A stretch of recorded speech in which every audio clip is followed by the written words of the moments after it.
Olá, muito boa noite. Já é sexta-feira, o final de semana está chegando, mas o final de semana certamente será muito tenso para todos nós.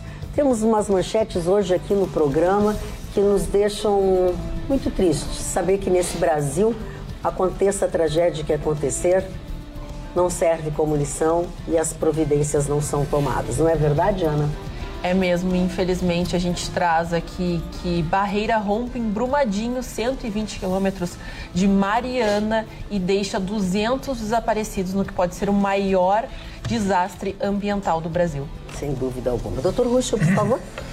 Falaremos do substituto do juiz Sérgio Moro na 13ª Vara Civil de Curitiba. Ah, entendi. Novo condutor da Lava Jato. Novo condutor da Lava Jato. Então, conhecido como novo condutor da Lava Jato. Chicão Tofani. Libertadores está menos de 30 dias na prática e os times gaúchos não estão ainda perfilados. Roberta. Setor de franquias deve crescer mais de 10% esse ano e gerar mais de 1 milhão de empregos. Vitorino. O Donald Trump conseguiu um acordo e disse que nunca propôs o muro. Ele queria um muro inteligente. Oi? Então a burra sou eu, é isso? A burra eu sou quero saber o que é um muro inteligente. Com ele. Exatamente. O senhor está bem, seu Mário? Essa manchete também, assim, o senhor está meio tenso. Não estou tenso. Estou contente porque eu tenho um amigo que trabalha no Correio, nos Correios, né, e a empresa não será privatizada. Olha, vamos começar com essa tua notícia boa então, Mário, porque aqui só tem coisa ruim. Pois é, Quem né? disse que a notícia é boa? Pois é. Tá aqui, ó, a coisa, né? Hoje é dia do carteiro, né? Os carteiros gostam. Isso, o Hamilton Mourão, o general Mourão, que é o vice-presidente, aliás, uma pessoa centrada, fala com propriedade, fala com precisão, o general Mourão, né? Ele diz o seguinte, que não existe no governo a possibilidade de privatização dos Correios, pelo menos de imediato. São 356 anos da estatal em Brasília e hoje ele fez uma grande homenagem ao dia do carteiro, né? Carteiro que é atacado por cães, por gatos, por cabras e por leões. E que quando consegue encontrar o endereço a qual se destina a correspondência, é um grande achado, porque as ruas não têm nome, tem pessoas que não têm endereço ainda hoje. Em pleno século XXI, tem pessoas que não recebem os correios, porque elas moram em lugares que não têm nome e que não têm número. Magda, basta ver que são, por exemplo, as pessoas que moram em favelas. E uma das afirmações que, inclusive, o presidente que estava interino ontem, o general Mourão, comentou que ele pretende desenvolver condições de oferecer cidadania para essas pessoas, no sentido de oferecer uma rua, um endereço. Eu achei fantástico isso, porque é uma visão muito ampla e muito importante de 11 milhões de pessoas, que é o número de pessoas hoje, de brasileiros que vivem em favela. E tomara Deus que ele consiga efetivar isso. Falar em endereço, enquanto algumas pessoas não têm endereço, eu tenho 2. Quais? Graças a um burocrata da Prefeitura de Porto Alegre, ele decidiu que eu não moro na rua tal, eu moro na praça tal. Então, assim, eu tenho 2 endereços para os Correios e para todo o Brasil. Eu tenho um endereço, para a Prefeitura de Porto Alegre eu tenho outro. E o endereço que isso significa?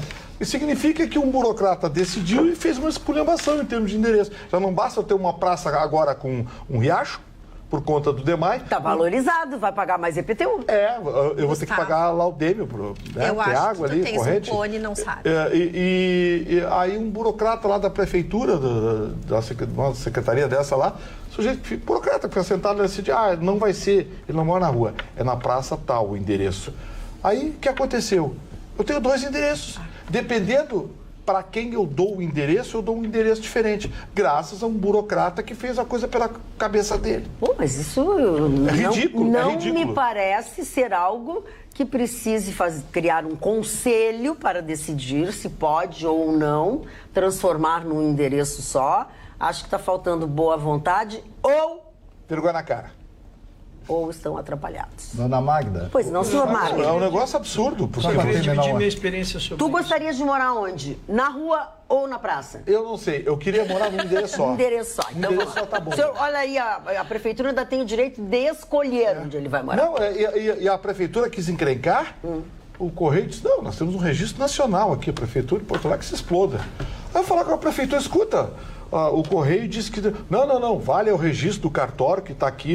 Então eu tenho endereço na matrícula do meu imóvel, eu tenho endereço na prefeitura, eu tenho endereço de IPTU, eu tenho endereço, mas eu tenho endereço no Correio, tenho outro endereço no banco, no cartão de crédito. Olha a esculhambação. O senhor tem uma experiência parecida, doutor Ruchão? Não, é que alguns locais, quando trocam o endereço e não se averba isso, se tem essa dificuldade que deve estar vivendo o Vitorino. Lógico que quem é o titular da informação é a prefeitura. Sim, mas a verbal vale... quem, quando e aonde? Não, o que vale é a informação da prefeitura. Sim, diz isso pro Correio. Eles disseram a prefeitura que se exploda. O que é a prefeitura? Conforme a prefeitura, tu mora onde? Na Praça Arco Verde 85. É isso, Então, não visitem. Porque a prefeitura... Mas não tentem achar... Porque vai ter que passar pelo riacho. Porque segundo o Correio... Só de caiaque. E segundo o Registro Nacional de Endereços, eu moro na Rua Jaú 188. Olha a Gustavo, é que quem delimita... Estamos tentando ver a hierarquia, levando a sério esse assunto. Sim, mas que está trazendo, né? Sério? Que quem delimita o endereço é uma questão municipal. O município é que define o nome das ruas, as delimitações, como é uma atribuição, né? Então, como é que os demais órgãos não vão se submeter a uma decisão? Eu estou entendendo o teu drama, né? Mas na hierarquia ali, para mim, quem define... Olha, mas se Correio vai decidir onde é que eu moro, não. Quem decide é a prefeitura, que cobra um IPTU proporcional, que indica o endereço e o CEP. Estou sendo surpreso com essa tua afirmação. Todas. A Praça Arco Verde 85 não existe. Não tem CEP, não tem nada. Não existe Praça Arco Verde 85. Como é que ele vai entregar a documentação? Quem mora na praça é o sem casa, sem teto, não é o Gustavo Vitorino. Então, assim, para a prefeitura e para órgãos... Praça das Caturritas. A Praça das Caturritas, é verdade. Não, as Caturritas estão sem endereço também. Coitadas, Caturritas. Dona Marga, a senhora que é antiga, Dona Marga, a senhora se lembra da presidente Roosevelt? Obrigada, senhor Celso, tu está querendo brigar comigo? Não, eu estou lhe valorizando, Dona Marga. Chamando de antiga. Porque a senhora ali... Pegou mal. O que tu faz? Vamos ver. Eu vou dizer que a senhora alia beleza à experiência, Dona Marga. Que não é privilégio de muitos. Que conversinha de cantinho. Mas posso voltar à informação? Vai adiante. Eu estou brigando com a alça. Gustavo, eu não sei se estava aqui, mas nós temos a Presidente Roosevelt e a Avenida Eduardo, que são a mesma avenida.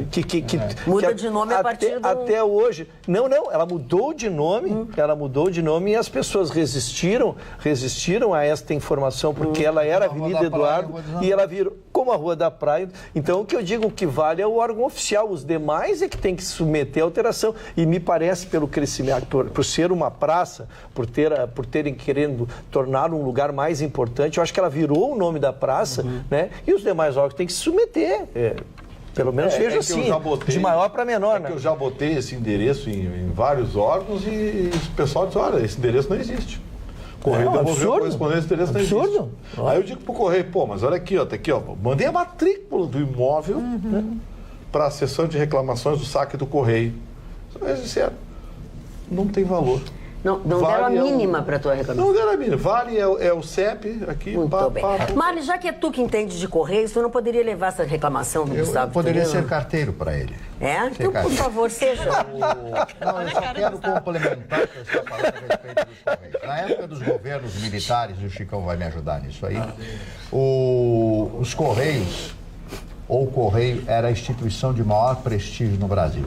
Quando foi feita uma pesquisa, e não me lembro que ano foi, e essa pesquisa apontou, e durante diversos anos, o Correio foi considerada a grande instituição brasileira. E hoje, infelizmente, é uma instituição decadente. Tem razão. Eu acho que a privatização do Correio não deu certo, das agências de Correio. E aí não vai acontecer nada com eles? Não vai, pelo menos por enquanto. Agora, que óculos bonito tá a decadência. The best. Agora o Marne agora tá... O Marne fez... Eu vou dar um exemplo, pegando uma rasteira do Marne, só que eu lembro uma coisa importante. Quem mora no Santa Teresa, que nem eu, ia no Correio, na Praia de Belas. Mas um franqueado da região, presumo eu e todos os outros vizinhos também da zona, achou que o endereço era muito caro o aluguel. Então ele passou pela frente do cemitério, na Avenida Natal. Então tu tem que ir lá no outro bairro, que nem o bairro que tu mora. Por isso aí se chama o quê? A privatização das agências dos Correios, os franqueados, eles vão muito no custo operacional. Então diminui a qualidade. Um funcionário para atender todo mundo. Não poderia, né? Falando em franquia... Sim. A Associação Brasileira de Franquias apresentou com otimismo uma valorização das franquias no ano de 2018. Isso muito por conta de que muitos desempregados juntaram um dinheirinho e investiram nas franquias. Em 2018, foram gerados 1.300.000 empregos. Foi uma alta de 8% em relação a 2017. Teve também uma expansão em termos de receita, com um crescimento de 7%, e houve um crescimento de 5% em novas unidades nas franquias.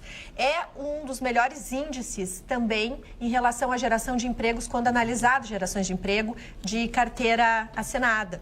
Então, assim, os setores que mais se destacaram são setores que, segundo a Associação Brasileira de Franquias, vai crescer ainda mais, que são setores de academia, saúde, bem-estar, beleza. São setores que já vêm apresentando taxas muito interessantes, mesmo no auge da crise. Quem investiu nesses setores conseguiu estabilizar aquilo que ganha, enfim. E foi interessante porque há franquias para todos os bolsos. Tem franquias de R$5.000 até investimentos de R$5 milhões. A vantagem é que realmente é um negócio que tem menos risco. Então, fica aí uma dica e para todo mundo prestar atenção, porque tudo indica que vai ter mais de 1 milhão de empregos nessa área. Pois é, mas tu sabe que, acredito não, respeito o que tu acabaste de dizer, mas ao mesmo tempo eu quero te dizer que os franqueados, 1 ano ou 2 depois, querem se suicidar, né? O que chamou a atenção nesse estudo... É verdade. Ninguém aguenta essas franquias. O que chamou a atenção nesse estudo é que franqueados que investiram em desenvolver um crescimento do setor de serviços internos, que investiu em tecnologia, teve mais êxito. Bom, então não são todas. Não são todas, e são setores, né? O que chamou muita atenção foi esses setores, assim. Queria dar uma palhinha sobre franquia, porque uma das vantagens de ser antigo, e eu saúdo ser antigo, porque olha, deu nos meus dedos agora. Agora sim tu brigou comigo. Não brigo com a senhora nem querendo. Mas eu brigo contigo. Isso sim, isso você vai brigar muito comigo. Isso é verdade, isso é verdade. Não, a gente viu quando foi importada, nós importamos essas culturas externas, né? Se vê quando começou a criar a cultura da franquia, né? Porque a franquia, o objetivo dela é extremamente inteligente. É aprimorar, acelerar aqueles erros que o empresário inexperiente tem, né? E muitas vezes seu negócio se comprometia, porque até ele entender como funcionava, até ele criar a cultura daquele negócio, ele já, o pouquinho dinheiro que ele tinha, já tinha ido. Então ele avaliava uma franquia, como ela disse, de diversos preços. Eu tenho determinado dinheiro, compro, o negócio vem pronto, vem montado, tu sais a trabalhar. Agora, continua existindo a necessidade, aí que eu digo, porque eu vivi também uma outra época, quero lembrar com vocês, quando os órgãos públicos começaram a fazer os planos de incentivo à demissão. Sim. E muitas pessoas acostumadas, Gustavo, a ter aquele saláriozinho sempre no dia 25, no dia 30, né? Faziam o seu trabalho, mas tinham aquele salário. Tentaram empresariar. E nós vivemos uma época muito difícil de empreender, porque essas pessoas foram para o mercado, mesmo através de franquias, e tinham franquias de lavanderia, que chegavam muitos, de academias, como tu disse, era um mercado que estava em evolução. Mas tu precisas ter o tino comercial. Claro. Esse, dona Magda, não tem. Tu me dá um negócio pronto, tudo como fazer. No momento que tu me soltar, se eu não tiver comigo o tino comercial, de nada vai ser. O tino comercial e também aquela coisa de tu ter o cliente, de tu saber trazer simpatia. O cliente, de tu tratar o cliente. Isso é o tino, esse é o tino comercial. Se tu não tem isso, não adianta. O irmão da Tina.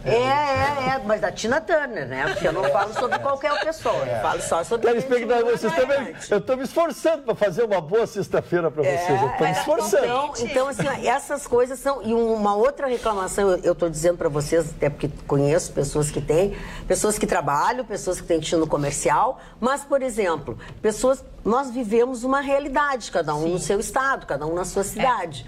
Então, assim, por exemplo, o caso de uma amiga, ela queria participar de coisas, ela quer promover coisas, fazer a sua parte no seu quadrado. Regionalizar mais.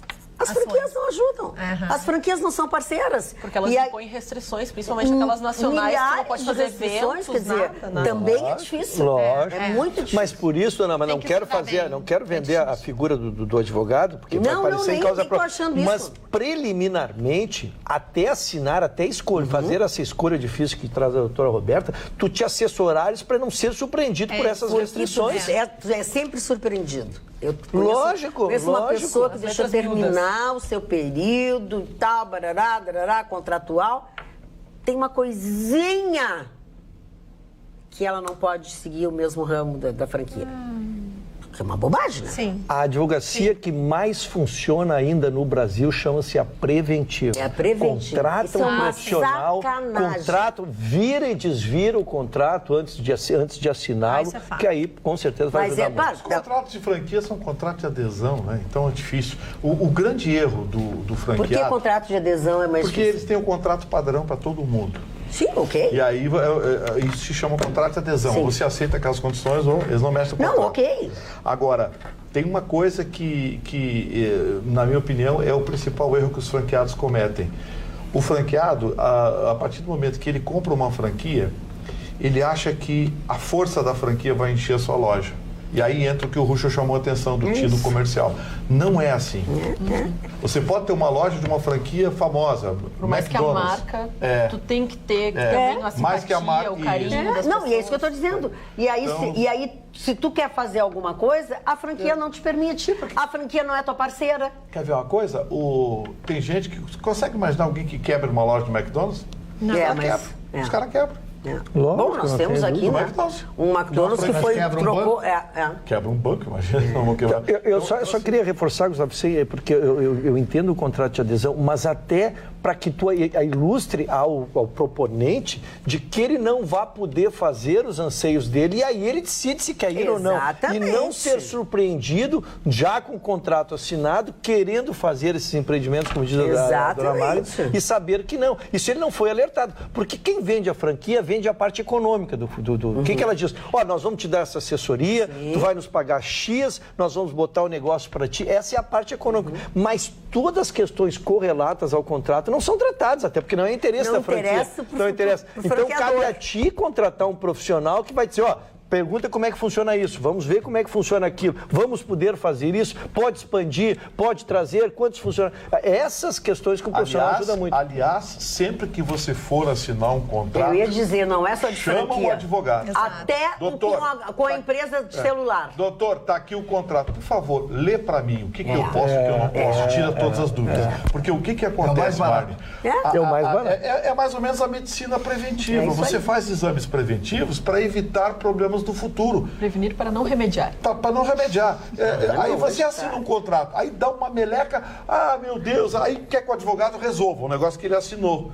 Isso é muito comum. Então, assim, gasta um trocadinho, contrata um advogado, ele dá uma olhada no seu contrato, ele vai dizer, olha, isso aqui é bom, isso aqui é assim, isso aqui é... tem essa cláusula aqui, que combinada com essa aqui, vai fazer com que você tenha que fazer tal coisa, ou não possa fazer tal coisa. Olha, a propósito de contrato de um advogado, a propósito de advogados, nós hoje tivemos uma perda muito grande nesse nosso meio, né, da advocacia, né, Ruth? A OAB soltou uma nota de falecimento, um ex-presidente, 3 gestões esteve conosco, era membro do IARGS também membro efetivo do IARGS, membro honorário da OAB, nosso querido Valmir Batista esteve conosco, né? Um jovem, 65 anos, então a OAB toda de luto. A OAB, nós todos colegas, foi muito atuante, a história que construiu dentro da OAB está pela sua própria correspondência, porque ele esteve 3 vezes na presidência, mas também participou de diversas outras atividades. Das atividades todas das atividades dele, que bom. Batista. Tive muito carinho com ele. Fica a solidariedade à família, parece que ele vinha doente, a gente percebia, não tinha intimidade com ele, né? Mas se percebia que ele vinha um pouco adoentado e agora tivemos essa notícia hoje muito ruim. Os nossos sentimentos aos familiares. A dona Magda, durante todos esses anos, eu tive mais de 20 anos fora de Porto Alegre, todos 21 anos fora de Porto Alegre, mas acompanhei a carreira da dona Magda. E a dona Magda teve o privilégio de entrevistar muitas personalidades brasileiras. Né? Então a gente vai conhecendo a miúde essas pessoas. E hoje é um dia especial para mim, para esse que vos falo, porque é aniversário de uma das figuras mais importantes que eu conheci. E uma noite, eu com o pessoal, uns amigos e amigas, entro numa boate no Rio de Janeiro e vejo ao canto, sentado, tomando, claro, o seu uísque, já tinha tomado umas 2 dosinhas para esquentar a lenta, né? E vejo lá Antônio Carlos Jobim. Que inveja, Marne. Cara, um pouquinho. Aí o camarada falou, o Jobim é meu amigo, vou apresentar para você. Eu digo, vai me apresentar o Jobim. Parou, Gustavo Vitorino, ao respeito. Bom, aí... Bêbado. me apresenta pro Jobim. Aí o Jobim, olha, eu já estava com aquilo. E eu também já não estava muito, eu tomei um pouquinho com ele e tal. E ele olhou para mim, como é seu nome? Você não é aquele da Rádio Tupi? Sou eu, mas eu lhe ouço todos os dias. Aí aquilo me levantou o astral. Então dá licença que eu vou tomar mais um pouco de hoje. Aí fiquei conversando com ele. Seria aniversário dele? Que legal que alguma coisa levantou. Não, hoje. Que tu lembrou dele. Não, porque é o aniversário dele hoje. Pois que eu tenho o aniversário dele hoje. Isso. Então, são coisas que a gente que é de rádio e televisão, que milita nessa coisa há muitos anos, lá em São Paulo, que eu conheci de grandes personalidades, desde jantar com Rui Iglesias, com outras tantas figuras, pessoas que, cantores e cantoras, atores, atrizes que viviam lá em São Paulo e depois no Rio de Janeiro. E esse, para mim, foi um dos momentos mais felizes. Quando ele disse para mim que me ouvia pela manhã os meus comentários contundentes na Rádio Tupi do Rio. Então, deixa eu te dizer que eu tive a oportunidade... Um dos 4 maiores compositores do século XX, segundo a revista Rolling Stone. Exatamente. Eles fizeram, a Rolling Stone e a Billboard fizeram a pesquisa... Sério, outra coisa, né? Ele tem conteúdo. Eu tenho conteúdo. Eu tenho muita coisa dentro de mim. Eu imagino. Tudo que tu come, eu imagino.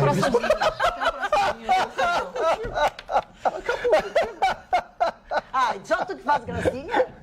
Foi boa. Desculpe o meu descontrole, dona Magda. Foi boa. Foi a revista Billboard, não foi a Rolling Stone, foi a Billboard, que fez uma pesquisa na virada do século sobre música e escolheu uma série de... Garota de Ipanema. Uma série de melhores. E ela escolheu os 4 maiores compositores do século XX. E o nosso Antônio Carlos Jobim ficou lá de 3 americanos, eles quase de George Gershwin, né? Então, assim, foi um motivo de orgulho para nós. Para quem quiser, essa pesquisa está na internet, na revista Billboard. A música pop do século XX, Hotel California, do Eagles. Que legal. O mais completo solo de guitarra criado no século XX foi o solo de guitarra de Hotel California, do Eagles. Em segundo lugar, ficou o solo de Another Brick in the Wall, do Pink Floyd. É muito legal, é uma pesquisa bem interessante. E entre as 50 músicas mais tocadas do século, 2 brasileiras. Aquarela do Brasil. Aquarela do Brasil e Garota de Ipanema. Olha aqui, a propósito desse assunto, né? Eu tive o prazer de entrevistar Antônio Carlos Jobim, justamente na época em que hoje, essa que é a Festa Nacional da Música, lá no seu começo, ou na metade da sua existência, chamava-se Festa do Disco. Isso. Né?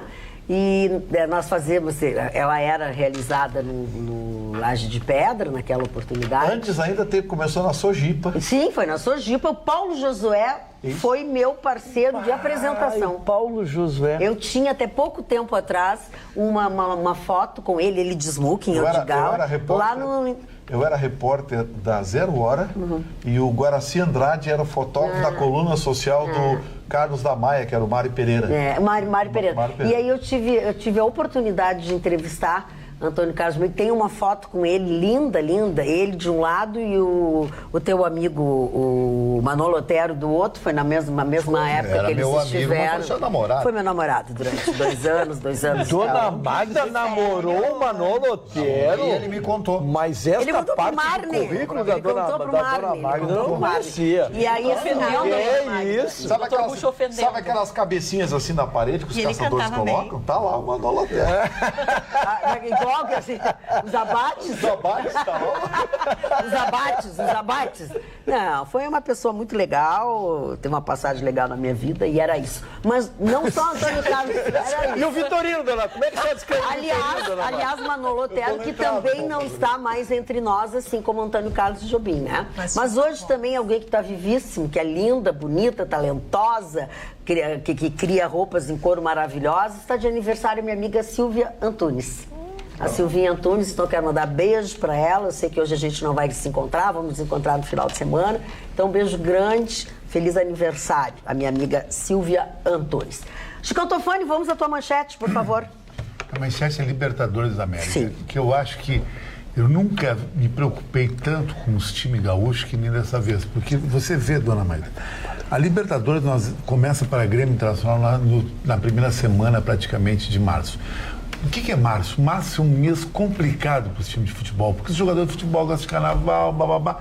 toda aquela rolo de brasileiro, coisa que os hermanos não entram nisso e nem os uruguaios.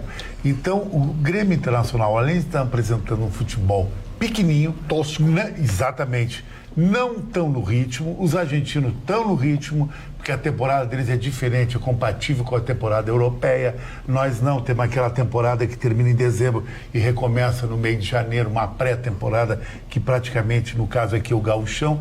Os times não estão bem, o Internacional fracassou de uma forma melancólica no Beira-Rio, com um time do interior, tudo bem, nada contra o Pelotas, mas um jogador do Internacional ganha mais dinheiro praticamente que todo o plantel do Pelotas. E o gol do Internacional foi contra ainda. Exatamente, não é admissível perder para o Pelotas. E um agravante ainda, Ana, que você está na Grenal todo dia, pode confirmar isso.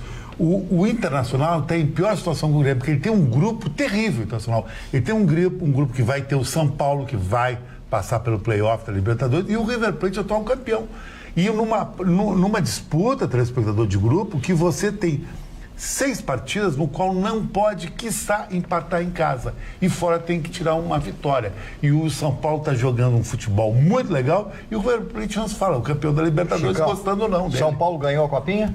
Ganhou a Copinha do Vasco numa partida emocionante, mostrou que o trabalho do São Paulo foi legal. 4 a 5 jogadores vão subir pro profissional e o Vasco também, dona Maria. E o treinador Jardine, que passou pelo Grêmio Inter. Posso dar uma palhinha sobre a matéria do Chicão? Claro, deve. Primeiro defendeu o meu Grêmio, que nem estreou, o Chicão disse que não está bem. Ele deve estar assistindo os treinos do Chicão, do Grêmio ali. Eu quero defender. Pode empatar com a Imoré, mas eu falei que jogou com os Internacional. Mas o Grêmio trouxe 2 contratações que eu digo que são muito importantes e estou com muita vontade de assistir realmente o Grêmio, que ainda não vai estrear os titulares, mas o Grêmio trouxe o Viseu para frente e o Montoya para substituir o Ramiro. Qual é a expectativa do Grêmio? O jogador de velocidade do Grêmio era o Everton. Rodada, o time principal estreia. Na quinta rodada. O jogador de velocidade do Grêmio era o Everton. E estava fácil marcar o Grêmio, Chicão, porque tu botava uma sobra. Mas o Grêmio está num grupo melhor que o Nacional.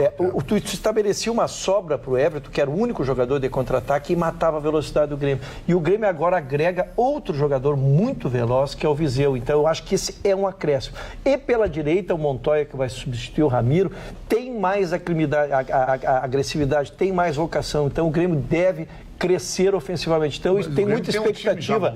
Eu tenho muita expectativa de ver a estreia do Grêmio e acompanhar, ver se o Grêmio vai confirmar essa evolução. Eu concordo com o Ruxa. O Grêmio não estreou ainda, mas a perspectiva do Grêmio para 2019 é muito boa. E o Internacional, pelo que eu vi ontem, tá com uma cara de 2017, amiguinho. Tá com uma cara de 2017, por favor. Falando em cara, está nas bancas da cidade a mais nova revista Go, edição de número 232, que traz, como sempre, muitos e excelentes assuntos, como diz o seu próprio nome, todos eles ligados ao futebol. Mas não só sobre futebol, os esportes são tratados aqui nessa revista excepcional, nas boas casas do ramo. Toda a tabela do Gauchão está ali, para quem quer acompanhar os próximos jogos, só para não deixar aqui transitar em julgado, vou me apropriar dos termos da advocacia, para o Toninho e para o Max não ficarem bravos, mas o Internacional, então, colocou o seu time titular, mas só que lembrando que teve aí 15, 16 dias de pré-temporada, ainda falta muito ritmo, o time foi criticado pela posição não agressiva, mas também faltou um pouquinho de preparo físico, tanto que o Sobs entrou nos últimos minutos, é a contratação do Internacional, e o Guerreiro nem chegou, mas o que preocupa, e concordando com o Chicão, é que ele só vai poder atuar aí na 4ª, 5ª rodada pela Libertadores da América, pela punição do Guerreiro, por toda aquela situação de o exame antidoping e tudo mais. Você acha que o Guerreiro salva aquela ruindade de ontem? Oi?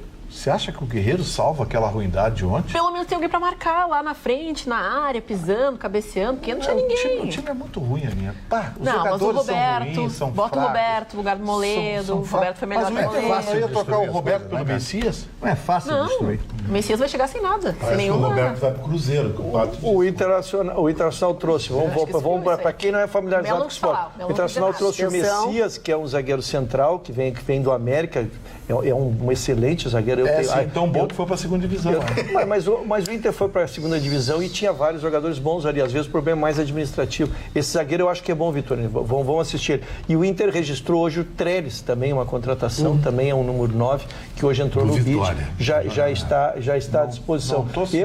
Não estou sentindo firmeza, Ruxa, honestamente. São jogadores novos. Não pode jogar de São Paulo na Libertadores. Mas se você pegar, e eu concordo com o Chicão, o Inter corre o seríssimo risco de não passar na primeira fase. A chave é muito difícil, o chaveamento é muito difícil. Falando em chave, o Brasil que pode comemorar. Vocês viram a chave que o Brasil pegou na Copa América? Gente, eu vou montar um time lá do bairro lá para nós jogar a Copa América no lugar que o Tite descansa e a gente joga com o time lá. Bolívia, Venezuela e Peru. Para tirar 2 vagas. Ai, não sei, gente. Eu não gosto de cantar o ovo O no único que pode entrar além do Brasil é o Peru. Tinha questão da Venezuela política. Gustavo Vitorino. A maldade eu tô falando da chave da Copa América. Uma pergunta importante, uma pergunta importante. Lógico que o Peru vai entrar, se a situação política da Venezuela piorar, como é que fica na Copa América? E com sarrabulho. Eu acho que a Venezuela não vai participar. Ela pode não ter condição financeira, não é o problema. A Conmebol banca a passagem e tudo mais. Eu acho que ela não tem condição até de organizar uma seleção, eu acho. Então, como é que se tirar essa chave, diminui a chave do Brasil? Uma coisa muda a competição? Não muda a competição, tira eles botam convidado. Já aconteceu isso uma vez e eles botam convidado. Eles pegam um mas país... tem que ter uma antecedência grande. Sim, mas eles pegam um país desse caindo de pedaço da América Central e convidam. Na Copa do Mundo de 92 aconteceu uma coisa interessante. A Copa do Mundo 94. A Sérvia estava numa guerra na Iugoslávia e não pôde ir para a Copa do Mundo. Botaram a Dinamarca e a Dinamarca quase ganhou. Campeão da Copa América, Japão. Agora tu vê. Oi? Pode ser, o Japão, o Catar aí. Mas só antes que a senhora troque de assunto, eu quero dizer onde que fiquei muito contristado quando o Chicão, que é o nosso... Ficou muito quê? Contristado. Contristado.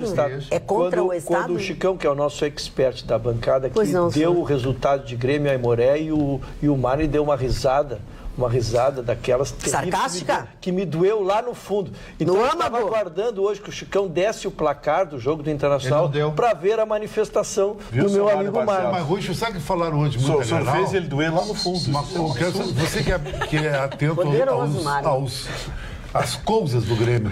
Acho que o goleiro do Grêmio, João do Aimoré, tem um braço muito curto, por isso que ele não pegou a bola. Não, é verdade. Eu fiz uma análise técnica. Início de temporada, a gente não pode ser definitivo, né?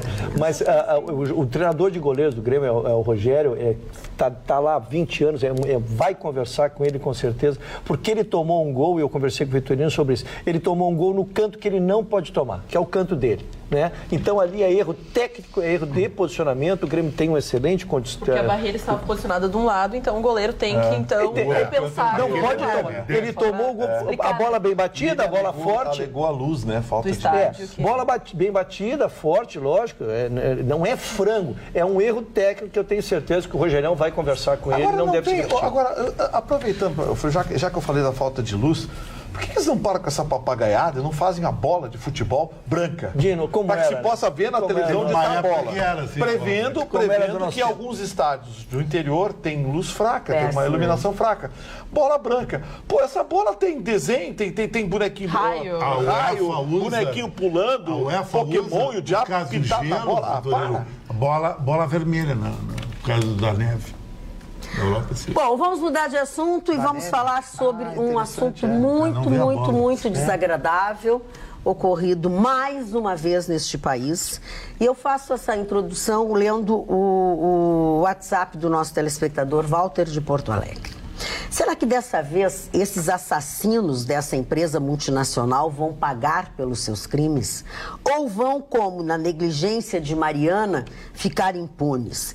Rindo da nossa cara, comprando Deus e o mundo para julgarem a seu favor as causas e prejudicando somente o povo, que é a vítima. Espero que esse governo tome providências. O presidente da República já se manifestou a respeito deste assunto, mas é a tua manchete, Ana.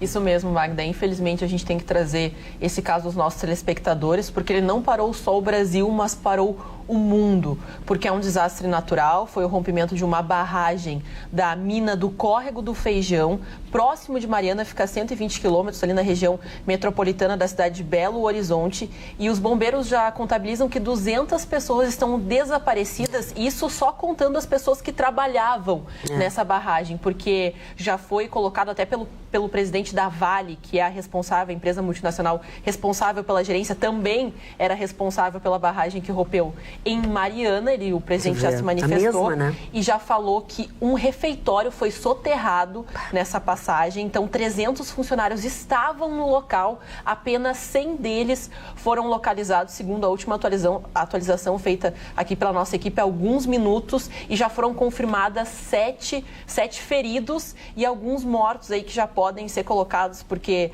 na tentativa de salvar, os bombeiros se impressionaram com a dificuldade, porque esse mar de lama, esse desabamento, esse rompimento, gera uma lama tão intensa e tão forte, também por ela ter resíduos de metais fortes, ela acaba impedindo que as pessoas sejam tiradas dessa lama. Sim. Então, quem acompanhou as imagens, Magda, não tem como nadar, né? Não nada, não. É soterrado. Soterrado. E para quem acompanhou a imagem, eu fiquei desesperada, porque a imagem de um bombeiro, porque o helicóptero, de fato, não pode pousar sobre aquilo. Não tem aonde. Não, o bombeiro tentava arrancar a pessoa e a pessoa não conseguia sair, porque aquilo é um metal. E assim, em questão de segundos, aquilo endurece e vira uma terra. Vira terra, é um absurdo. E a gente eu parabenizo aqui os bombeiros, porque estão sendo, assim, heróis de verdade, porque eles estão arriscando a vida para salvar a vida das pessoas. O que vai acontecer aí, o que aconteceu lá em Mariana. Mariana, nós tivemos 19 mortos, dos quais 11 nunca foram encontrados. Falta de respeito. Como tem 200 desaparecidos, tudo leva a crer que essa tragédia vai ser muito maior que a de Mariana. Claro. E muitas dessas famílias vão enterrar caixão vazio. Que horror. Olha a tristeza e a angústia que dá. E logo no começo do porque ano, os corpos nunca serão encontrados, porque já estão enterrados. Estão soterrados, eles já estão enterrados. Dona Magda, só para a gente complementar que 6 prefeituras já entraram em estado de alerta, já pedindo que os seus moradores da região, eles não visitem as barragens dos rios e também as pessoas que estão próximos a esses locais. Que saiam, porque o nível vai aumentar. A previsão é que em 2 dias chegue numa hidroelétrica que possa prejudicar até o abastecimento de água e energia dentro da região metropolitana de Belo Horizonte e outras cidades. E a preocupação agora, que até o presidente da Vale se manifestou dando uma coletiva dizendo que a probabilidade de material tóxico e metais pesados que possam prejudicar a saúde da população é quase nula a existência. Mas é o mesmo discurso feito em Mariana e que depois comprovado pelas análises de diversas ONGs e até empresas, né, especializadas no assunto. Explicar aqui, Brumadinho fica a mais ou menos 60 quilômetros do centro de Belo Horizonte e é uma das áreas de captação de água para a alimentação daquelas cidades que cercam a grande Belo Horizonte e vai até Ouro Preto. Então, assim, é muito perto da capital e essa lama, ela não está parada, ela continua em deslocamento. E esse é o perigo. Até onde nós temos horário, nós temos até a hora que chegou, já chegaram nos rios. E outro aspecto também, não foi apenas uma barragem, a primeira estourou e estourou 2 no caminho, 2 menores no caminho. Agora, eu quero levantar uma questão aqui para vocês. Não está na hora da gente parar de ter governador chorando, prefeito reclamando, e começar a punir responsáveis? Óbvio que é o que hoje disseram o seguinte, olha aqui, hoje disseram o seguinte, mas tinha licença, estava com a licença ambiental, estava com não sei o quê, tinha laudo técnico. Eu quero saber o nome do engenheiro que assinou, essa RT. Porque ele tem que ser responsabilizado. Não, mas o laudo foi vistoriado, ela tinha plenas condições, o laudo técnico... Não. Tem que dar o nome do engenheiro que assinou essa RT. Porque se eu fizer, qualquer um de nós aqui dá uma mexidinha na casa, tem que ter uma RT, um laudo técnico do engenheiro. Então esse cara tem que ser responsável, porque eles cobram bem. Cobram bem, pela obra, pela planta, pela RT, pelo diabo que carrega, qualquer coisa que assine. O CREA de Minas Gerais alertou, no caso de Mariana, que existiam mais de uma dezena de barragens com o mesmo problema e que essa tragédia voltaria a acontecer. O CREA de Minas Gerais. Não deram a mínima. Continuaram dando a RT, autorização, continuaram dando laudo técnico. Está na hora de chamar esses engenheiros e apresentar eles para a justiça. Por quê? cobra, mas tem uma responsabilidade. Tem que responder por essa responsabilidade. Vão ser dezenas de famílias que vão enterrar caixão vazio. Uma cidade inteira destruída lá em Mariana. Ainda não se tem a dimensão exata dessa destruição. É verdade. E ninguém vai ser punido. Ninguém foi punido em Mariana. Ninguém vai ser punido. Não foi em Mariana e ninguém vai ser punido agora de novo. Agora, nessa última semana, só pra gente informar que completou 3 anos a tragédia de Mariana e a estimativa ainda hoje foi que mais de 500 mil pessoas foram atingidas, porque de fato o solo ficou improdutivo, as pessoas tiveram que se mudar, até hoje não receberam nenhum auxílio, porque a Vale ficou de pagar uma indenização, essa indenização não foi acordada. Tem gente que tá a Vale com pede parente que as pessoas... até hoje. Não, e as pessoas lá... Gente morando com parente até hoje. Que não tem nem a capacidade de pagar um advogado. 3 anos. É uma falta de respeito. 3 anos. É uma falta de respeito. Nós imaginamos que daqui para frente vai haver. Eu tenho esperanças que haja uma posição diferente deste novo governo do que aconteceu no governo quando aconteceu Mariana. Por quê? Porque essas pessoas ficaram totalmente desassistidas e a nossa presidente, na época, visitou muitos dias depois. E hoje, uma equipe de já 5 ministros estavam lá para absorver a situação, atender as vítimas e, pelo menos no início, se solidarizar e tomar conta de uma situação.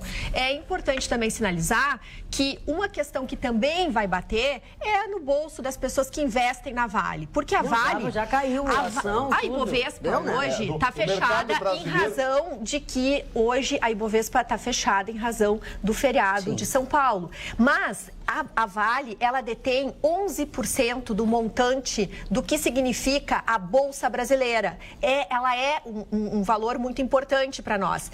No mercado internacional, em Nova York, por exemplo, a Bolsa Americana fechou em alta. No entanto, os papéis da Vale baixaram 7%. E isso é importante por quê? Porque pessoas que têm dinheiro e que têm capacidade de poder para se manifestar e punir essa gente, está sendo lesada também. Então, pelo menos que comece no bolso uma questão de moralidade, se já não é uma questão de solidariedade humana, né? Marne.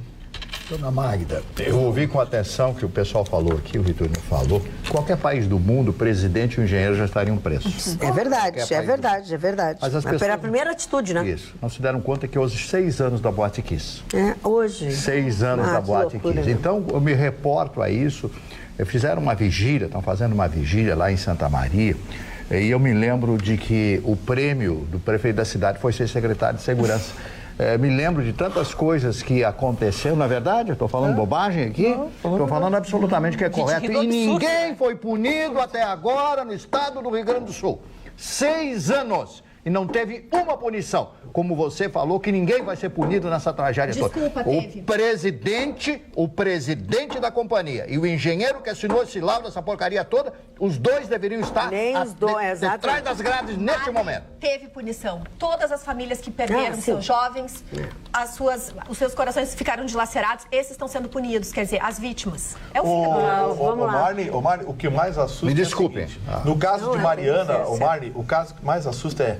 No caso de Mariana, você tem um departamento jurídico aparelhado por... departamento da Vale aparelhado por grandes advogados, porque um advogado da Vale é um grande advogado. A Vale é uma empresa poderosa. Não é só ganhar bem porque merece, porque é um grande advogado. São bons, tem que ser bons. Aí você tem uma equipe de grandes advogados da Vale enfrentando pessoas que mal tinham dinheiro para comer, que moravam na periferia de Mariana e que devem estar sendo defendidas por defensores públicos que têm pilhas de processo em cima da sua mesa para cuidar. Olha o descompasso. O que você acha que vai acontecer lá nessa cidade, lá, Paçoquinha, como é que é o nome lá? Brumadinho. O que você acha que vai acontecer lá no Brumadinho? A mesma coisa. Pessoas modestas, humildes, que vão clamar por advogados que vão trabalhar pro bono para tentar defender a dignidade dessas pessoas, enfrentando um departamento jurídico poderosíssimo como é o da Vale. E a gente lembra que são pessoas que às vezes sobrevivem da agricultura familiar. Sim, mas a gente tem a vida destruída. Não tem nem sem casa, a Roberta falou, gente que tem a vida destruída. O cara perdeu a propriedade, às vezes perdeu familiares, perdeu o patrimônio, o cara perdeu tudo. E aí você vê, há 3 anos, Mariana está assim, correndo nos tribunais para lá e para cá. Nessa hora, eu acho que eu não poderia ser magistrado por causa disso, porque eu não tenho equilíbrio. Eu pegaria o processo, olha aqui, ó. Reconhecimento. Esse processo aqui, tá bom, doutor, maravilhoso a fundamentação, a sustentação. Eu quero saber o seguinte, esse cidadão aqui, ele está morando, ele perdeu o carro, perdeu a mulher, um filho, perdeu a propriedade, perdeu o lugar que ele plantar, perdeu tudo. O senhor tem argumentos jurídicos maravilhosos, mas esse cidadão está passando fome. O que o senhor vai dar para ele? Aí eu vou dar 50 mil reais. Não, o senhor vai dar 200. Está aqui a sentença. Pum, o senhor corre atrás. É isso aí. Tem que ser assim. Assim se faz justiça. Porque cumprir a lei, muitas vezes...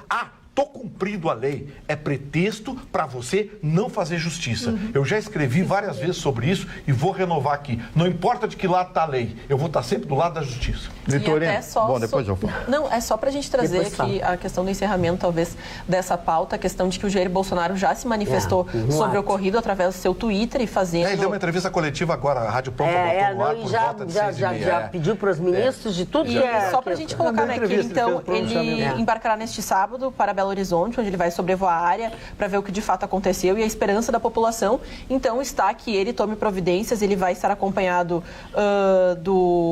a presença do ministro de Gabinete de Segurança Institucional, Augusto Heleno, da Defesa também, o Fernando Azevedo da Silva, e ele pretende, então, sobrevoar e, junto à delegação, vão até Brumadinho para, então, observar a área atingida, uma possibilidade de entrevista coletiva ainda de Bolsonaro no aeroporto. Antes de decolar para Brasília, Bolsonaro retorna para Brasília no próprio sábado, porque lembrando que talvez a cirurgia dele tenha que ser... É segunda-feira a cirurgia dele.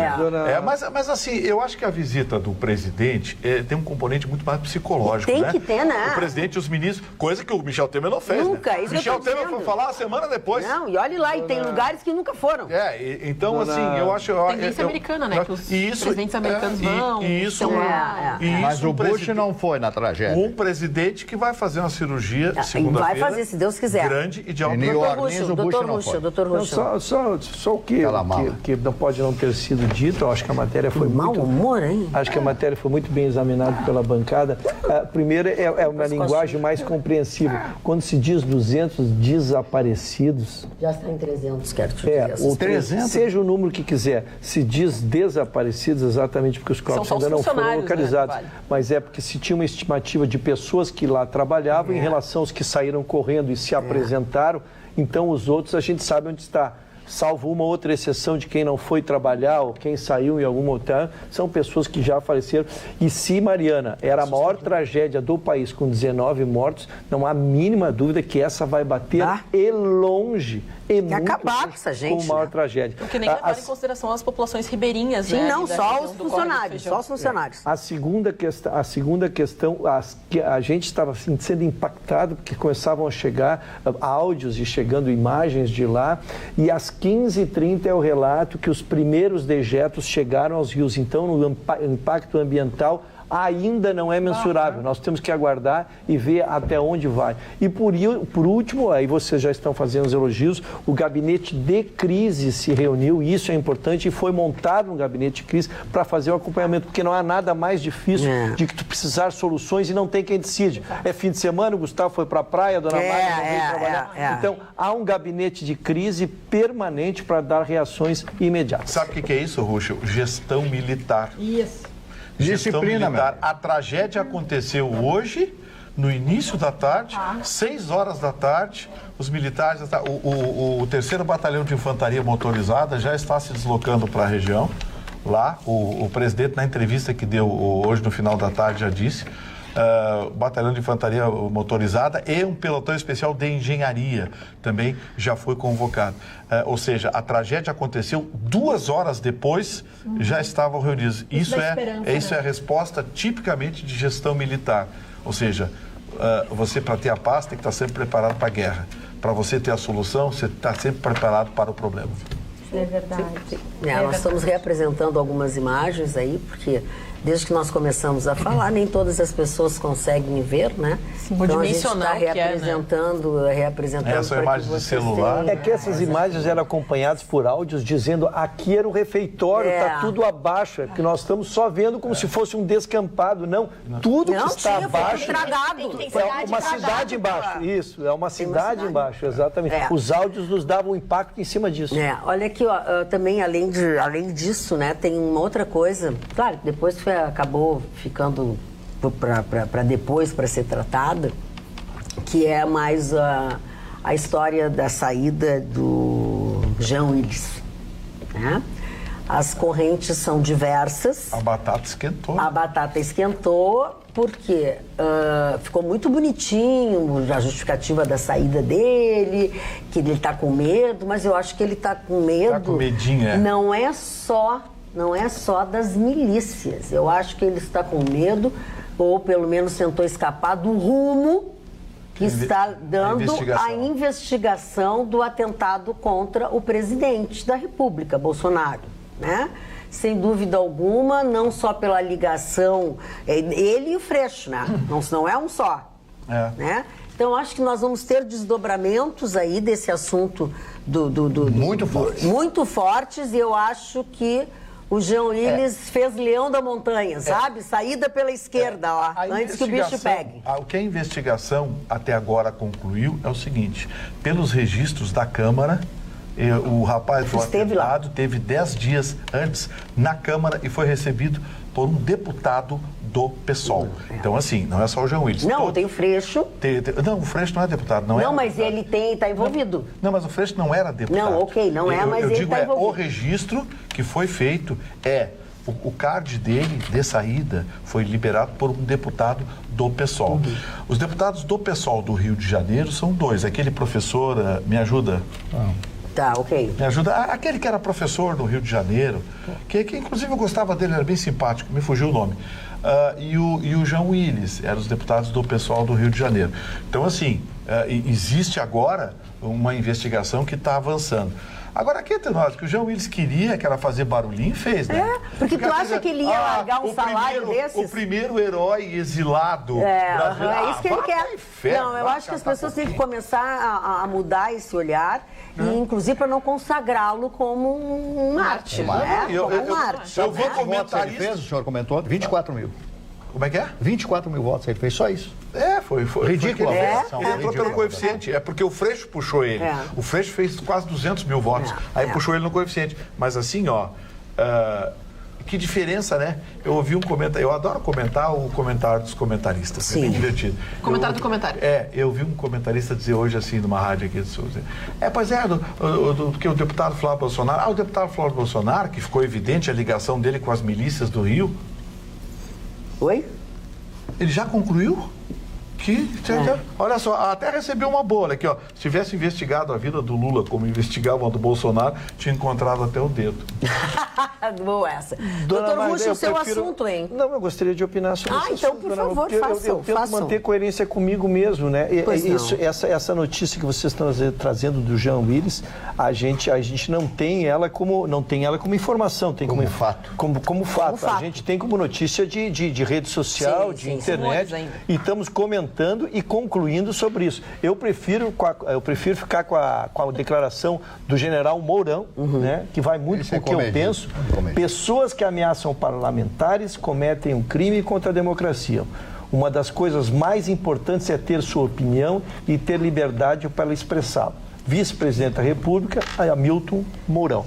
Mas ele faz o politicamente correto, né? Nós não precisamos. Não, cada um faz o que quer, porque a gente comenta, quando houve o assassinato, quando houve a tentativa de assassinato, nós fizemos uma série de ilações aqui e nenhuma delas se confirmaram, e também aí ninguém pede desculpa. Então eu prefiro que, como isso é em cima de uma ilação em relação a ele, eu prefiro aguardar, e se for, ele vai ser responsabilizado, o inquérito vai dizer a responsabilidade de serviço. Agora apresentar como conclusão de que ele foi embora, porque há uma informação de que ele foi... Não, daí tu está botando na minha boca, pelo menos, palavras que eu não botei. Eu estou dizendo e vou repetir. Isso é fato e notícia, e nós temos que registrar os fatos e as notícias. Eu não disse se é ou não.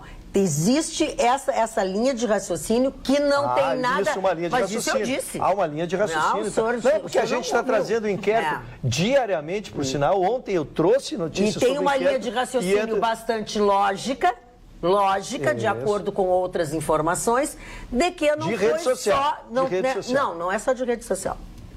Da onde seria mais ou não? Das fontes. Das fontes.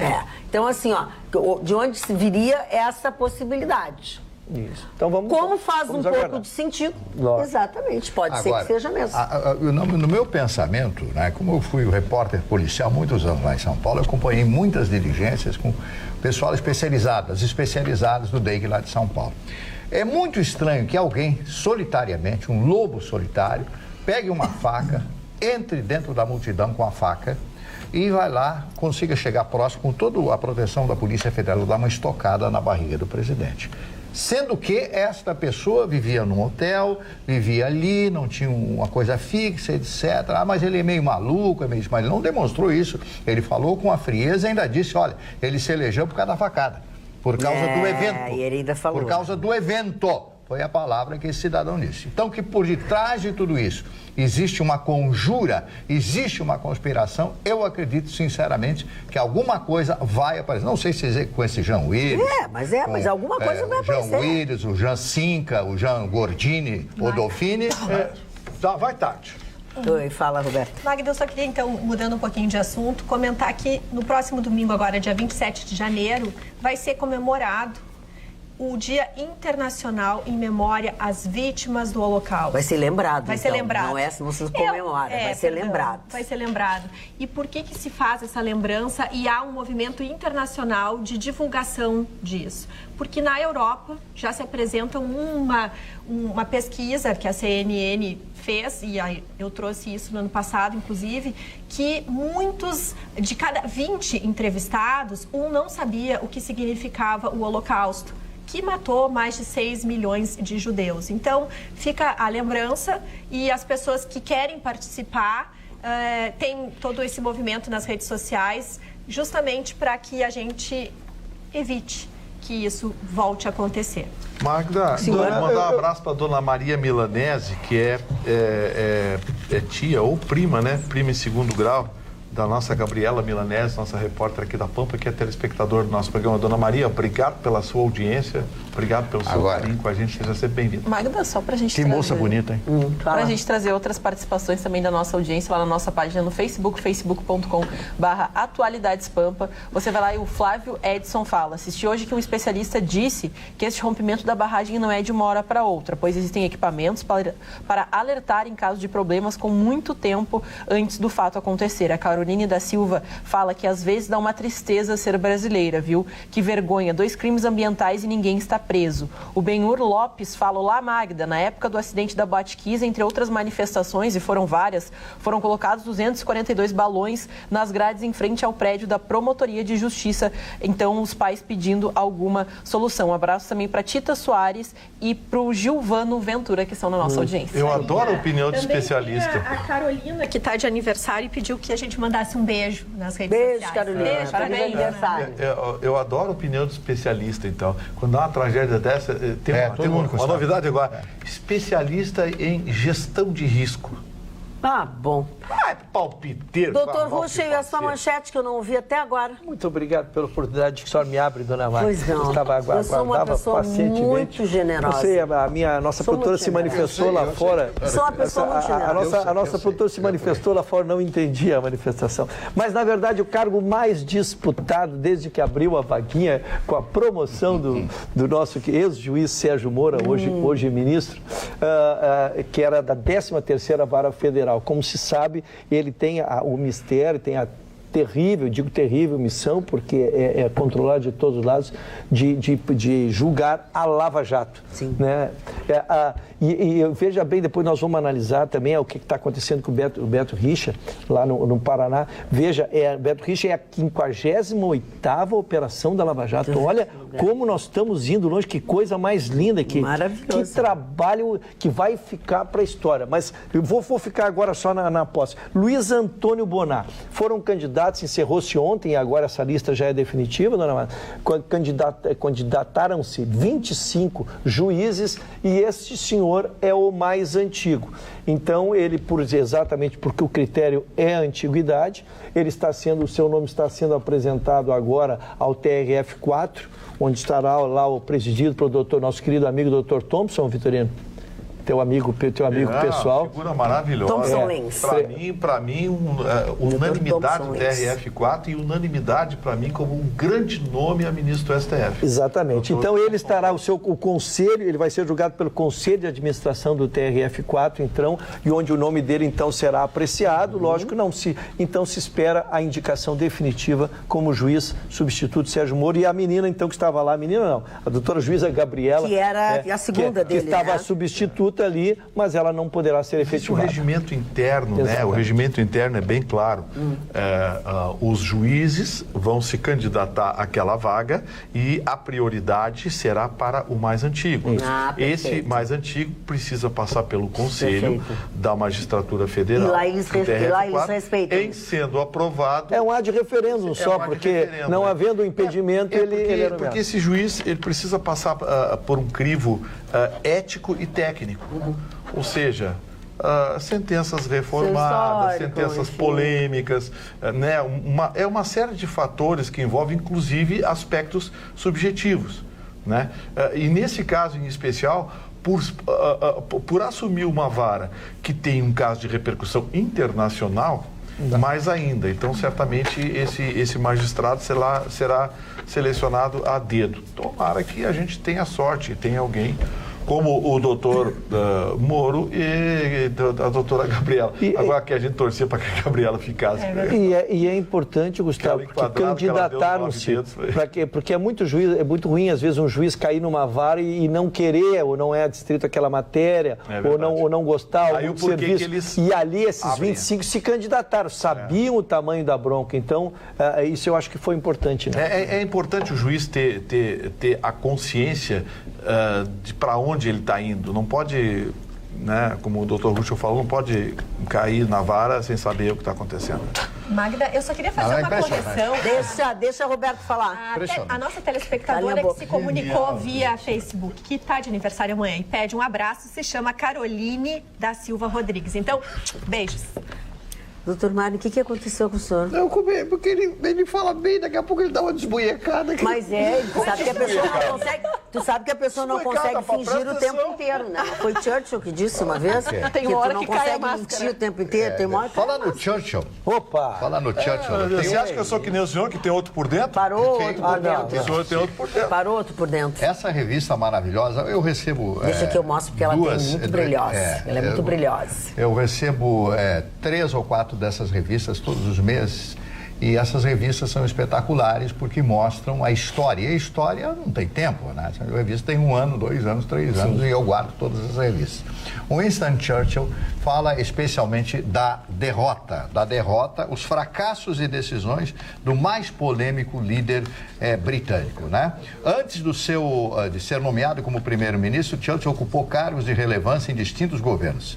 A magnitude de alguns dos seus erros e sua atitude incendiária acabaram desligando do poder que tanto ansiava. Convertido em um bufão pela imprensa, ninguém dava um penique pelo seu futuro político, é um fene. Então tem essa fotografia em preto e branco da época, né? Ele já era um galã, né? Ele se considerava um galã, porque ele dizia que ele tinha sempre... Ele era um mal-humorado, cão, né? Sempre com um vizinho e tal, com aquela coisa toda. Era muito mal-humorado, mas ele foi um grande homem. Eu fumava, prevaricava, e bebia e tal, como ele dizia naquela época. Então, esta é a história deste grande personagem, e talvez nenhum outro homem resistisse todas as investidas de todos aqueles que compunham o poder britânico, inclusive o rei. O rei, todos queriam que o armistício com a Alemanha. A Alemanha estava ganhando a guerra disparada. Então, ele disse, não, nós vamos resistir.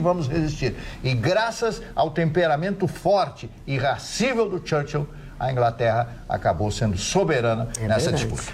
E Magda, falando a respeito dessa situação, Churchill, diplomacia, quem está no meio desse entrave na Venezuela, entre a oposição e o Maduro, entre ditaduras e militares, agora são o México e o Uruguai, que estão se colocando à disposição para fazer uma ponte entre a oposição e o governo Maduro, para que todo mundo entre num acordo de paz. E o Maduro já se manifestou dizendo que está disponível para o diálogo, que ele só quer a paz e o progresso da Venezuela. Então fez toda aquela pose. Hoje ele falou, então, no Tribunal Supremo de Justiça da Venezuela, justamente colocando essa proposição dos governos, diz que pretende conversar, só que a oposição, como resposta, já chamou mais manifestações, mais que o público, né, que o povo vá até as ruas e peça um novo processo eleitoral que manifeste o seu apoio, que acaba preocupando, porque ontem mesmo nós falávamos que os militares já se colocaram à disposição do Maduro, pode acontecer uma guerra civil. Não, e o Maduro tem que, eles convocam e o Maduro tem que prometer que até resolverem, até conversarem, ele não pode ficar matando as pessoas. E quem saiu da moita foi o Trump, que já foi até a ONU depois dessa situação, porque nesse mesmo pronunciamento o Maduro deu até domingo para que os representantes, os embaixadores dos Estados Unidos no país saiam com tranquilidade para não sofrer nenhum tipo de violência. Então o Trump, com essa ameaça, foi até a ONU pedir uma reunião emergencial para tratar sobre o assunto, porque ele entende que pode então acontecer uma guerra civil na Venezuela. Tem que ter uma intervenção. Olha aqui, ó, eu agora não posso ouvir, mas o nosso telespectador Gerson de Cachoeirinha, a propósito do que nós falávamos aqui sobre mais um acidente, né? Oi, amiga Magda Beatriz, procure a música Sobradinho, de Sai Guarabira, dos anos 80. Tem tudo a ver com... O homem chega, já desfaz a natureza, tira a gente e põe represa. Diz que tudo vai mudar. Mudou, matou um monte de gente. E pela segunda vez. Vai, melhor, não precisei nem procurar esse menino. O refrão diz, vai ter barragem no salto do Sobradinho. E o homem vai-se embora com medo de tudo se acabar. E o sertão vai virar mar. Foi quando fizeram a ideia. Dá dor no coração. O medo que algum dia o mar também viria um sertão. Composição do Sá e do Guarabira. E o José Rodrigues. Arranjos do Zé Rodrigues, que era o tecladista. Já morreu, já faleceu. Uma das mais belas canções mineiras de todos os tempos. Sobradinho. É bom esse vitorino. Mas agora eu tirei o chapéu. Cantei isso muitos anos em boteco. É por isso que ele tem essa conquistando, memória. assim, com aquele olhar 43. Doutor Ruschel. Eu gostaria de ficar rindo, mas eu quero dar notícia séria. Ele faz um esforço para não rir. Não, a gente já deu uma passando no programa. Eu queria falar do Beto Richa, porque já saudamos aqui a 58ª Operação Lava Jato. Eu acho que isso é fantástico. Mas aqui tem uma questão técnica.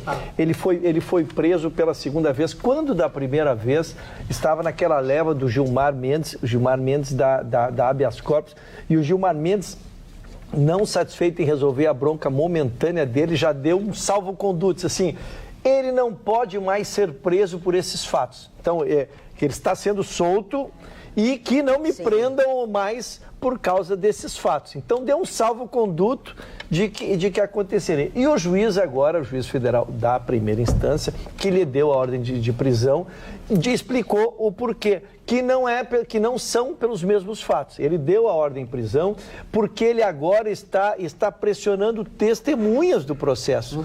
Então, a discussão jurídica que vai se instalar agora lá no STF, quando tentarem o habeas corpus dele, é que vão dizer que já havia uma decisão de que era proibida a prisão dele sobre este inquérito, sobre essa averiguação.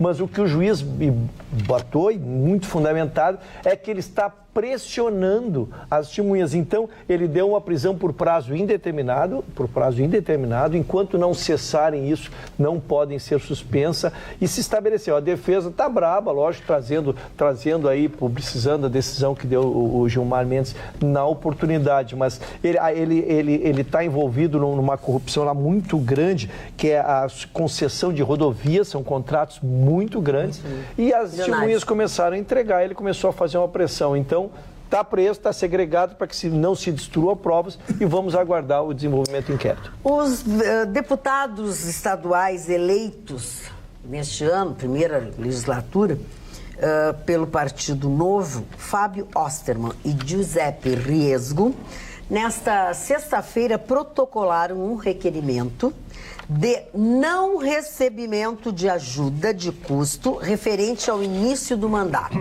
Este é um direito instituído pela resolução de número 3.104/13 da Assembleia Legislativa. O valor deste auxílio Eu queria um auxílio desse. 25.300, tá?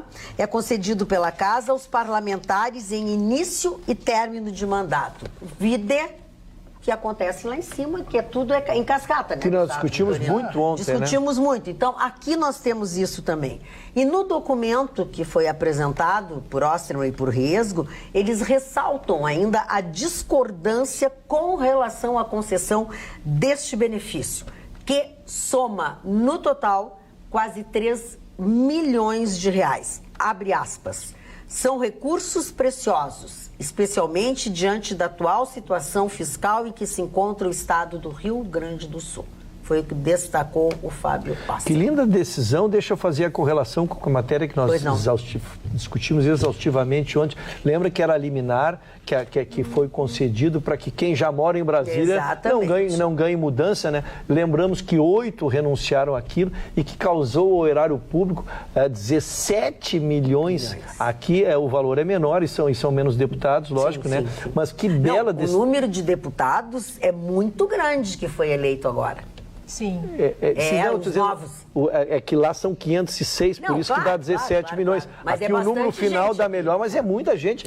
Dá 3 milhões e pouco. Então, que bela decisão, temos que ressaltar, sim. E isso sim é princípio de moralidade. Que é a proposta. O Partido Novo tem esse viés, né? Tem essa conduta desde sempre. E a gente reza para ele tem que fazer a segunda parte, que é propor a alteração, a alteração da lei.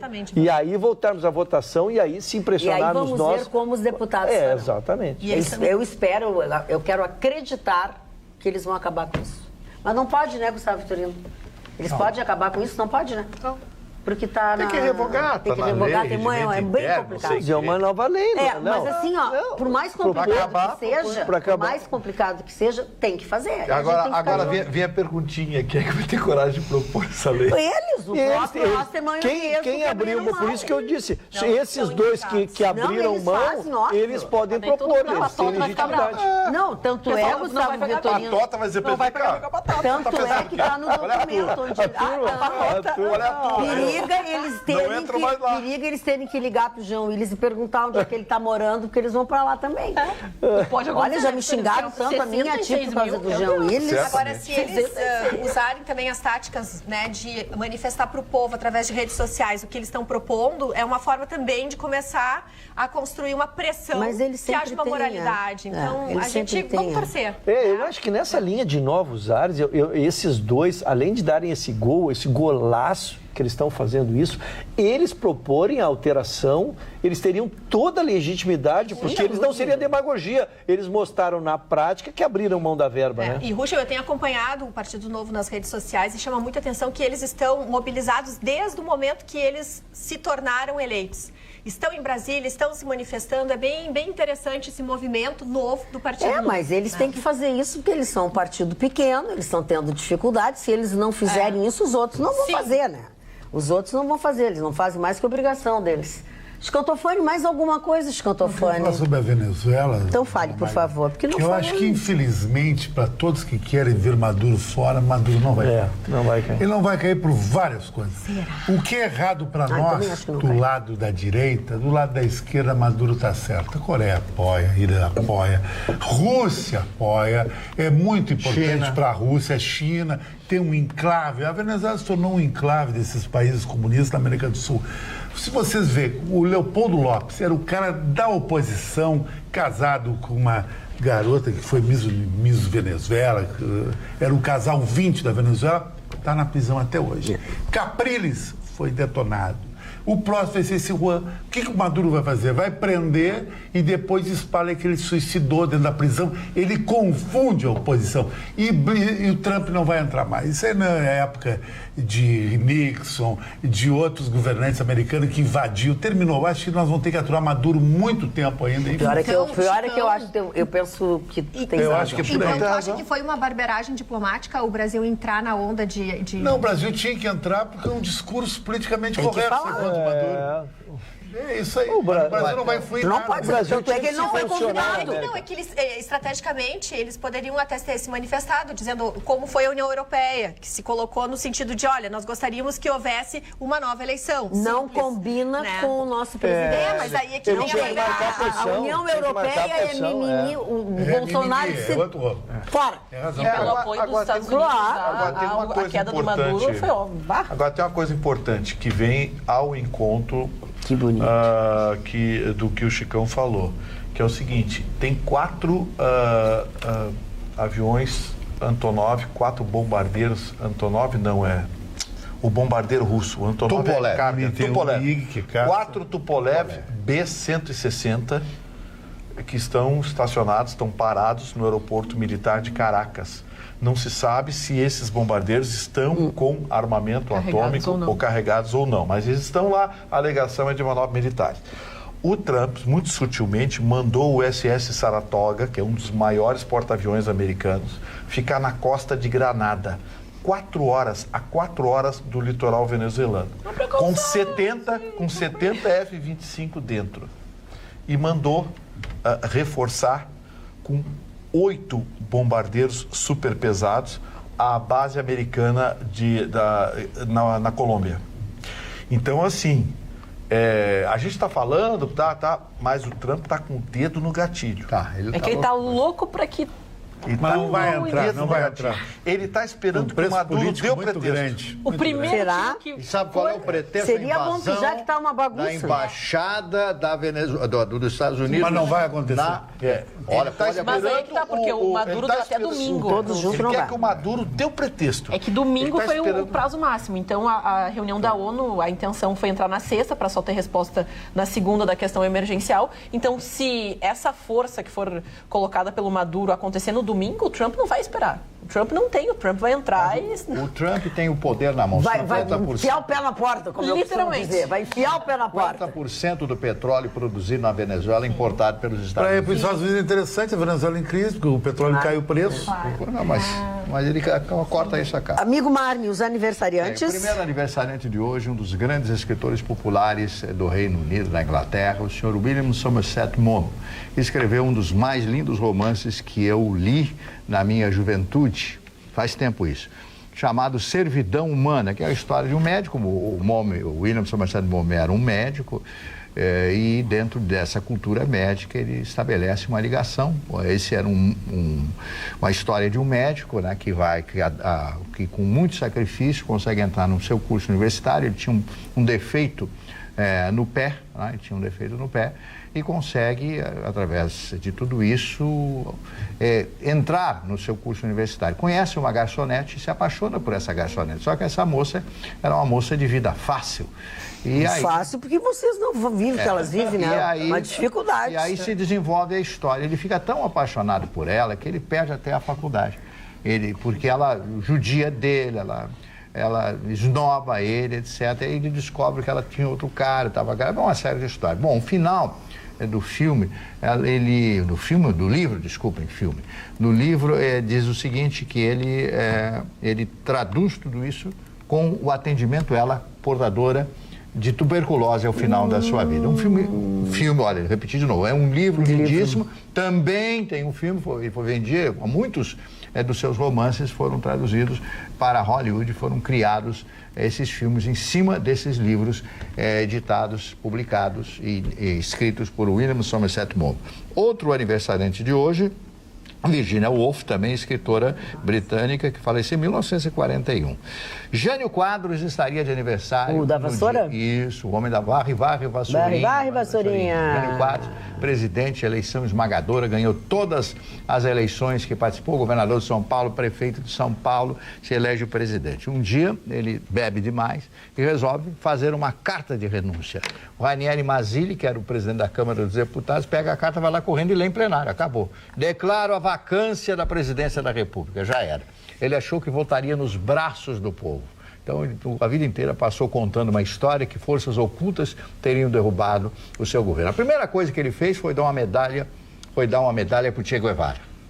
Proibir rinha de galo. Proibiu rinha de galo, não podia fazer rinha de galo, né? As coisas todas. Foi um presidente apático, simplesmente ridículo. Consegue, depois, ser prefeito de São Paulo. A primeira eleição para prefeito de grandes cidades, que aconteceu em 1985. Se elege O Jânio prefeito de São era meio Paulo. doidão, né? Era o trago. Você sabe De onde eu concluo que você sabe a história que ela Você sabe a história que ela tem no livro, né? Tudo O André Damasceno até Vocês todos se encontravam no bar, né? Porque todo mundo sabe quem bebe, quem não bebe. Não, o André Damasceno até conta uma história que tá num livro, que o Jânio Quadros estava chegando no Paço Municipal e o cidadão chegou nele, Chicão, e disse assim: prefeito, doutor Jânio, eu preciso da sua ajuda, doutor Jânio. Minha mulher vai ter filho daqui uns 15 dias e eu tô desprevenido, me dá uma ajuda. Ele virou pro Jânio, o Jânio virou para ele e disse: escuta, se o senhor que sabe há 9 meses que a sua mulher vai ter filho e está desprevenido, imagina eu que estou sabendo agora. Ai, que horror. Se não fosse triste, mas é engraçado. Ele não perdia a discussão. Da cultura grega, ele tinha uma formação extraordinária. Outro aniversariante no dia de hoje, Eduardo Shevardnadze, político georgiano. Geórgia é um pequeno país que pertencia à União Soviética, a terra natal de Joseph Stalin. Antônio Ramalho Eanes, esse foi presidente de Portugal, primeiro-ministro de Portugal, um homem profundamente importante dentro da história daquela grande república portuguesa. Eusébio, futebolista brasileiro, esse que fez os gols no 3-1 Brasil e Portugal e Brasil. Português, tu disse brasileiro. Eu falei brasileiro? Não, é português. Lógico. Apesar que ele nasceu em Moçambique, ele era moçambicano. Tu tá Vitorino, né? Tu arranjou uma saída pela esquerda, tu e o Leão.